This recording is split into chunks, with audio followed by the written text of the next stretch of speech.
Vladimir Putin was dealt a heavy blow after Russia announced for the first time in more than a century that it was in default on its foreign debt.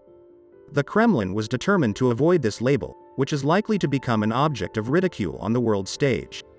But its failure is the result of sanctions imposed by the West in response to its invasion of Ukraine and the closure of payment routes to creditors, not a shortage of cash.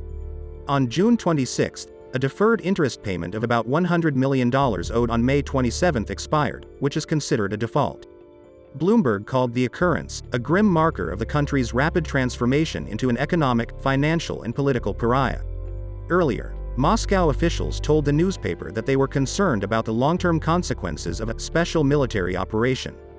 They feared that Russia will become increasingly isolated from the world stage in the coming years and decades. However, they said they could not express their concerns to Putin personally because there was no chance that he reconsidered. Moscow said it has the funds to cover any bills, but it was forced not to pay because of sanctions. The last time Russia defaulted on its foreign creditors was in 1918. Vladimir Lenin's Bolsheviks refused to pay the debts of the Russian Empire at that time. According to some reports, the amount owed at the time was about $1 trillion. Russia paid the money to Euroclear on May 27, but it was not distributed to the debtors. The payment was made by Russia 2 days after the U.S. Treasury Department decided not to extend a special exception to sanctions rules allowing investors to receive interest payments from Russia. Euroclear stated that it complied with international sanctions, but did not say whether the payment was blocked. Russia claimed it now wants to pay debts in rubles directly from Russian banks, but that would be in direct violation of many financial contracts.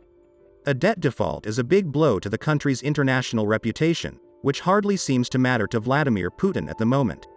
There are many symbolic aspects to this scenario, especially considering that Russia is already an economic, financial, and political pariah to many countries around the world. The Russian government has already lost the ability to issue dollar-denominated debt. Russia is also no longer able to borrow from most other countries. Finance Minister Anton Silvanov called the situation a farce, and insisted that since Russia has paid Euroclear money, it is not considered a default.